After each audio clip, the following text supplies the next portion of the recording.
을 받으셨느니라. 아멘.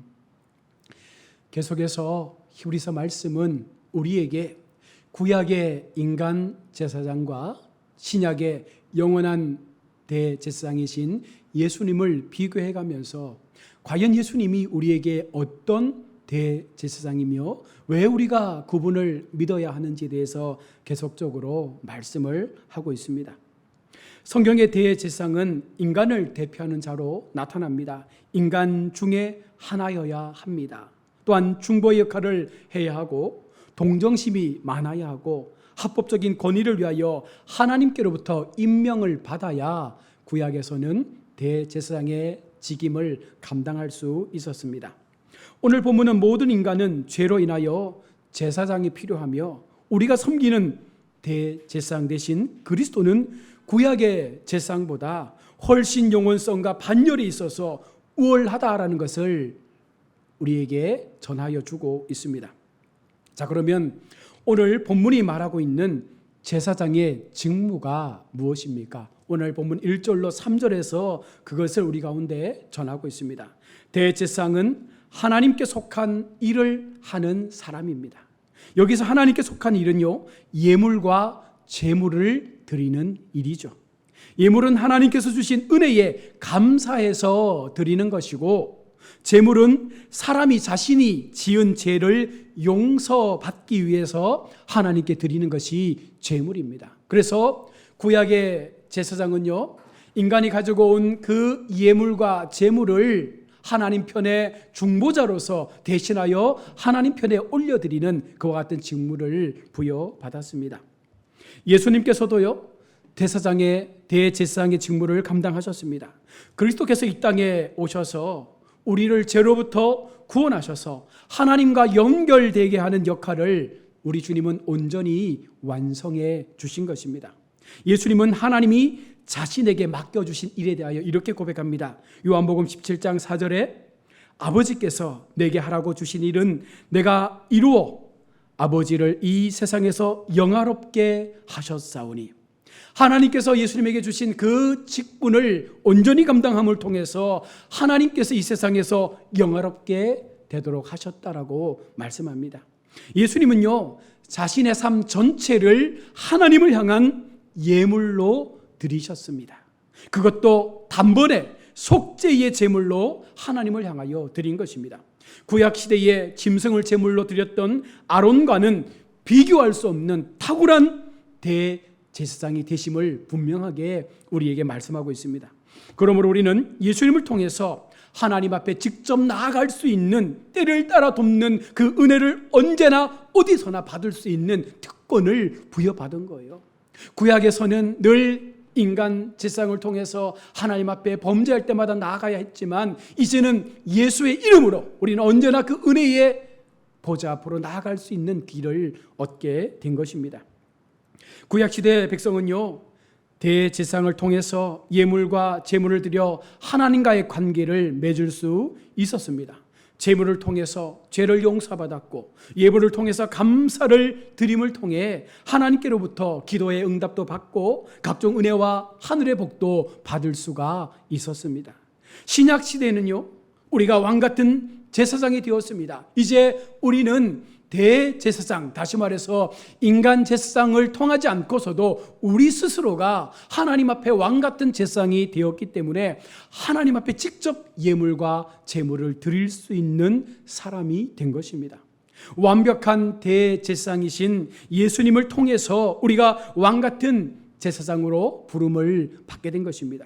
그래서 인간 대제사장은 이제 우리에게는 필요치 않습니다. 우리는 온전히 예수님을 통해서 하나님과의 관계를 맺을 수 있는 왕 같은 제사장으로 오늘 하나님 앞에 예배할 수 있는 자리에 세워지게 된 것이죠. 이것이 은혜다라고 말씀을 합니다. 우리는 지금 예수님을 통해서 하나님 앞에 감사의 제물을 드리고 회개의 제물을 드리고 기도 드리고 응답받고 때를 따라 도우시는 그 은혜를 받을 수 있는 모습으로 계속적으로 살아가고 있는 것입니다. 오늘날 성도는요, 예수님을 통해서 제사장이 되었습니다. 그런데 왜 목사가 필요할까요? 이런 의문을 한 번쯤 갖게 되죠. 우리도 이제 왕 같은 제사장으로서의 삶을 살아갈 수 있는데 왜 목사가 필요합니까? 구약의 제사장은요, 평민과 구별된 중보자였습니다. 신약의 목사는요, 평신도와 구분되지 않은 중보자가 아닙니다. 그러나 목사는요, 엄격한 자격을 갖춘 감독이며 주님의 오른손에 붙잡힌 별이라고 하나님은 우리 가운데 분명히 말씀을 하고 있습니다. 목사는 목자장 예수님 희하의 교회의 대표로서 주님으로부터 특별 보장과 함께 특별한 책임을 지닌 사람이라고 말합니다. 이런 의미에서 평신도는 목사를 존경해야 하며 목사는 대표 책임자로서 범사에 온 성도들에게 모범을 보일 수 있는 삶의 모습들을 나타내야 하는 것입니다. 예수님은요, 우리의 대제사장입니다. 오늘 본문 5절도 그것을 말씀합니다. 자, 하나님은요, 예수님을 왜 이스라엘 역사 2000년 역사가 지난 이후에 이 땅 가운데 보내셨을까요? 좀 더 일찍 예수님께서 오셨다면, 그보다 훨씬 빨리 예수님께서 오셨다면 실체적인 구원이 이 땅 가운데 이루어지지 않았을까라는 그런 의문도 우리가 가져볼 수 있습니다. 여러분, 구약의 역사는요, 하나님께서 오랜 세월 동안 예수님이 누구이신지, 예수가 무엇을 위해 오실 것인지를 미리 그림자로 보여준 것이 구약의 역사입니다. 그런데 만약 예수님이 누구이시며 무엇을 하실지에 대해서 백성들에게 미리 알리지 않고 오시면 과연 그들이 예수님을 진정한 메시아로, 영원한 하나님으로 그들이 온전히 받아들일 수 있었겠습니까? 하나님께서 친히 세상을 만드신 것과 세상 사람들이 죄를 지었다는 것, 하나님께서 백성들이 지켜야 할 법을 주셨다는 것, 하나님의 백성을 위해서 하나님의 뜻을 알려주신 선지자와 백성의 죄를 처리하시는 제사장과 또 백성을 다스리는 왕이 있다는 것 등을 미리 알려주지 않고 만약에 이 땅에 예수님께서 미리 보내어졌다라면 이스라엘 백성은요, 예수님이 누구이신지 무엇을 하는 분인지 쉽게 알 수가 없었을 것입니다. 그랬다면 예수님을 그저 멘토나 혹은 영웅이나 코치나 그저 나를 변호할 수 있는 변호사 정도로 그렇게 오해하고 그분을 따랐을 것입니다.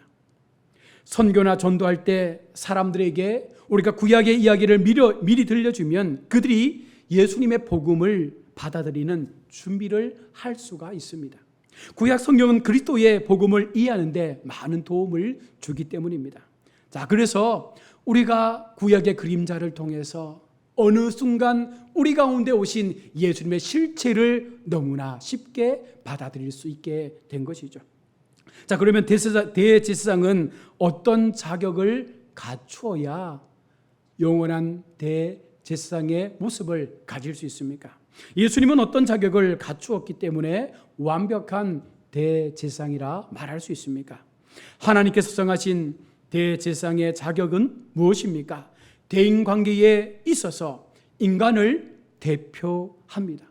또한 하나님과의 관계에 있어서 하나님의 소명을 받고 온갖 유혹을 승리로 통과한 바로 체유를 가지며 죄 없이 고난을 승리하고 통과할 수 있는 순종성이 있어야만 대제사장이 될 수가 있는 것입니다. 예수님께서는 이러한 모든 자격을 다 갖추셨습니다. 예수님은 인간을 대표하는 하나님의 아들 큰 대제사장이라는 그와 같은 탁월한 명칭을 하나님께로부터 부여받았습니다.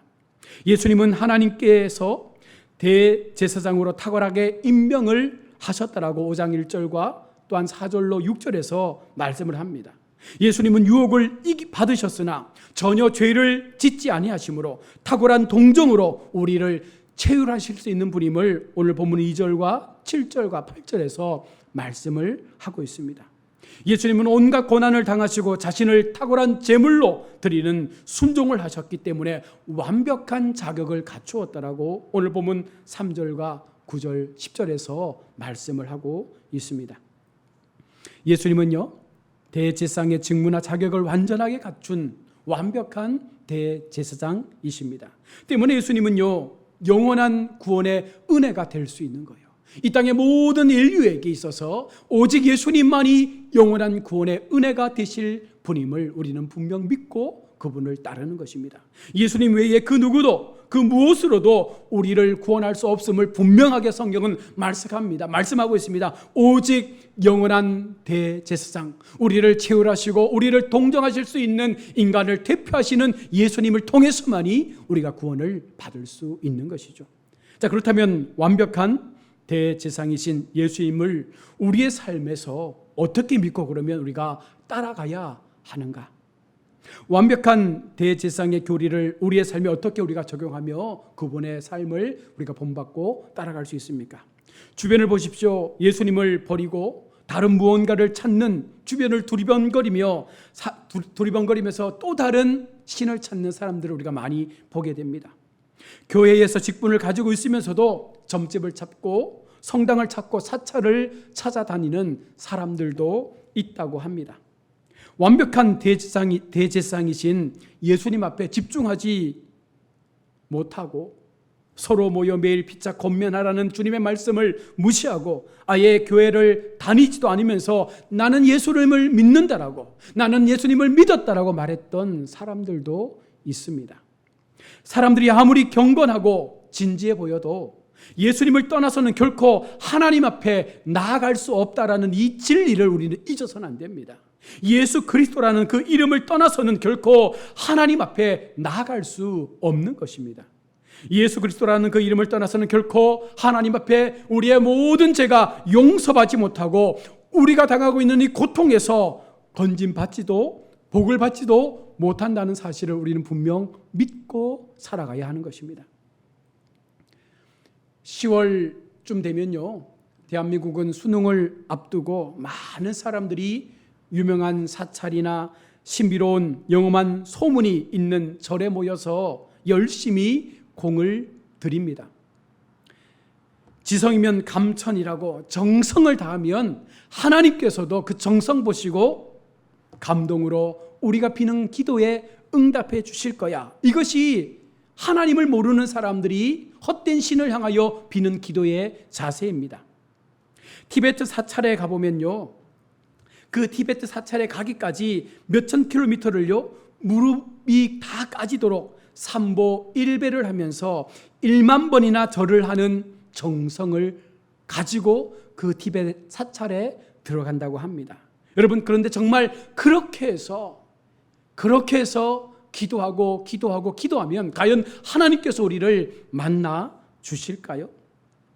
이와 같은 종교 행위를 하는 사람들을 보면 정말 정성의 극치를 보여주지 않습니까? 너무나 진지하고 너무나 열정적인 자세로 그들은 신을 향하여 자신의 믿음을 고백합니다. 그러나 아무리 진지하고 아무리 경건하고 아무리 열정적이라 할지라도 완벽한 대제사장이신 예수님을 통하지 않고서는요 결코 하나님께로 갈 수 없다는 것이 오늘 성경이 말씀하고 있는 절대적인 진리라는 사실을 여러분 기억해야 합니다.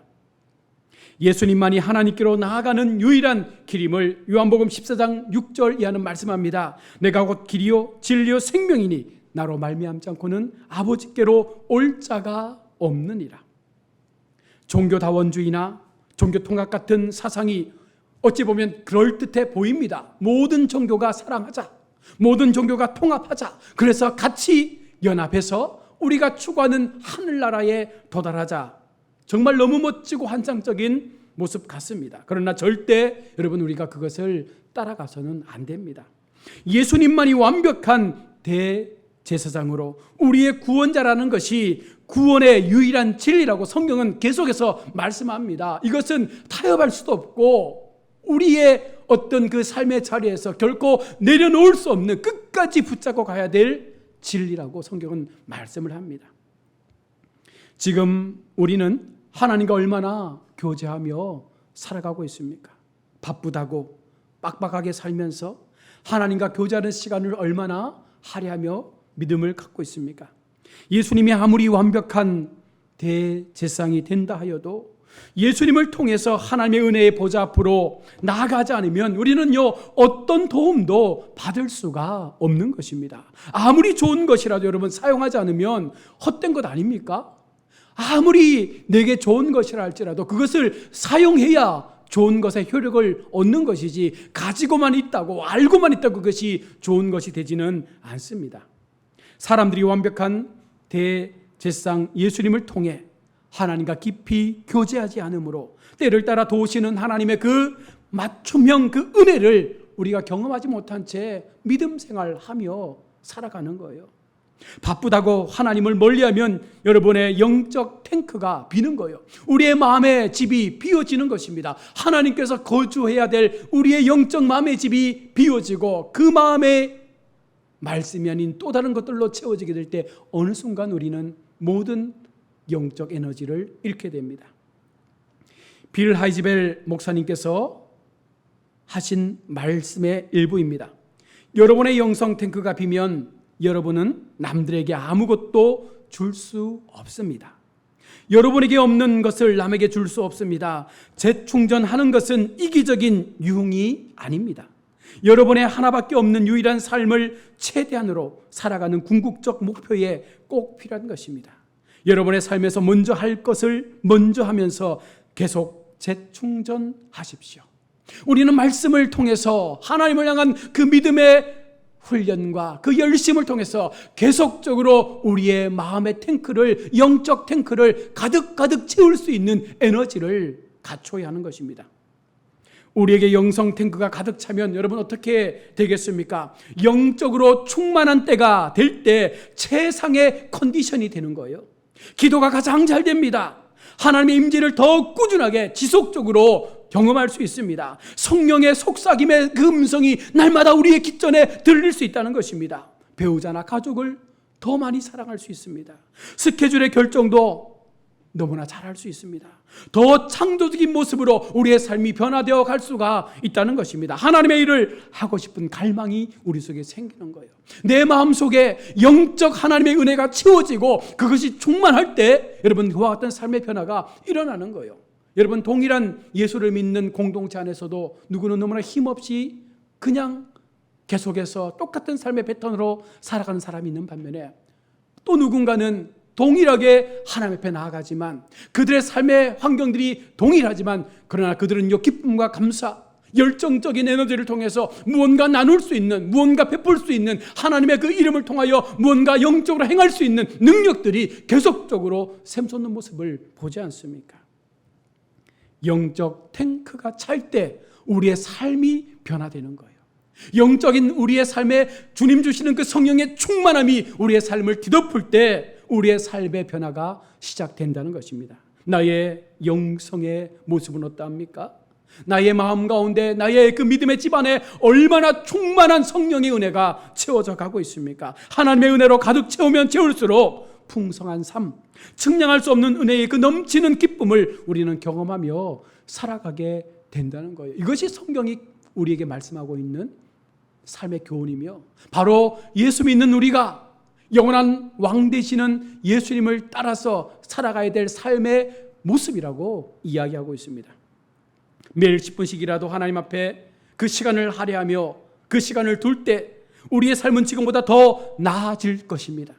매일 10분 정도 하나님 앞에 말씀을 읽고 그것을 나의 삶에 적용하고 기도할 때 놀라운 일이 경험되어질 것입니다. 그 10분이 20분이 되고 그 20분이 1시간이 되어졌을 때 더 크신 하나님의 은혜가 우리의 삶을 다스리게 될 것입니다. 예수님은요 완벽한 대제사장입니다. 우리와 하나님을 연결시켜 주시는 유일한 중보자가 예수님이십니다. 우리는 예수님을 통해서 하나님 앞에 감사의 예물을 드리고 회개의 제물도 드릴 수 있게 된 것입니다. 믿음 마음과 말과 삶으로 하나님을 영화롭게 하는 감사의 예물을, 죄를 짓지 않는 날이 없기 때문에 날마다 매일의 삶을 통하여 회개의 제물을 우리가 이렇게 예수님을 통해 늘 예물과 제물을 하나님께 드리면 여러분 우리의 삶은요 풍성해지는 것은 너무나 당연한 이치입니다. 하나님은 그런 사람들에게 주목하시거든요. 날마다 하나님을 만나는 시간을 기뻐하는 것, 날마다 하나님 앞에 우리의 삶을 내어놓는 것을 즐겨하는 것, 날마다 하나님 앞에 호흡하며 하나님과 대화하기를 즐거워하는 그와 같은 사람들을 하나님이 기억하시며 그들 속에 하나님은 은혜의 통로를 열어놓는다는 것입니다. 우리가 걷는 이 광야의 삶에서 완벽한 대제사장 예수님을 통해서 매일 매순간 감사로 주님께 나를 드리면 우리는 끝까지 흔들리지 않고 이 광야 여정을 끝마칠 수가 있다는 것입니다. 우리는 예수님을 통해 하나님의 은혜와 능력과 그 복을 받아서 이 광야 여정을 완주해야 할 사명을 가진 사람들로 부름을 받았습니다. 말씀을 맺습니다. 사랑하는 성도 여러분, 히브리서 기자가 계속적으로 우리 주님을 구약의 아론의 대제사장의 삶과 신약의 예수님 그분을 비교하면서 과연 너희에게 오신 예수님이 어떤 분이냐? 너희가 지금까지 알고 있었던 구약의 대제사장 아론의 계보보다 훨씬 뛰어나며 탁월하며 우월하며 그분을 통해서 너희가 이제는 하나님 앞에 나아갈 수 있는 놀라운 은혜의 길들을 얻었다는 사실을 기억하며 이제 날마다 하나님 앞에 영적 제물, 영적 감사의 예물을 드릴 수 있는, 우리가 더 하나님으로 충만히 채워져서 날마다 우리의 삶을 통해서 더 마음껏 세상을 향하여 나눌 수 있는 그 기쁨들이 넘쳐날 수 있는, 그래서 세상이 우리를 바라볼 때에 하나님의 자녀, 하나님의 백성, 그들이 살아가는 삶의 모습이 얼마나 다르고 얼마나 그것이 감사이며 기쁨인지를 보여줄 수 있는 이런 믿음의 삶을 살아가는 것이 바로 왕같은 제사장으로 우리가 섬기고 사랑하며 예배하는 대제사장 예수님을 향한 믿음을 가진 성도의 바른 삶의 모습이라고 오늘 성경은 말씀을 하고 있는 것입니다. 계속되는 경제적 위기와 또 긴 홍수, 가뭄으로 인해서 많은 수재민들이 생겨나고 여러 많은 생명을 잃고 또 스스로 목숨을 끊는 이런 많은 뉴스를 통해서 여전히 이 세상은 불안전하다는 것을 우리가 보지 않습니까? 이런 불안전한 세상 속에 과연 우리가 무엇을 의지하며 무엇을 믿으며 살아갈 수 있겠습니까? 오직 예수님만을 통해서, 오직 예수님만을 통해서 우리 마음 가운데 채워주실 그 영적 은혜를 갈망하면서 날마다 우리의 빈 마음을 하나님으로 채워갈 수 있는, 성령으로 채워갈 수 있는, 그것을 충만하게 채워서 이제는 세상을 향해서 그것을 나누고 선포하며 베풀 수 있는 그와 같은 믿음의 자리에, 하나님을 기쁘시게 할 수 있는 아름다운 그 사명자의 자리에 나를 내어드릴 수 있는 저와 여러분 모두가 될 수 있기를 주님의 이름으로 축원합니다. 아멘. 기도하겠습니다.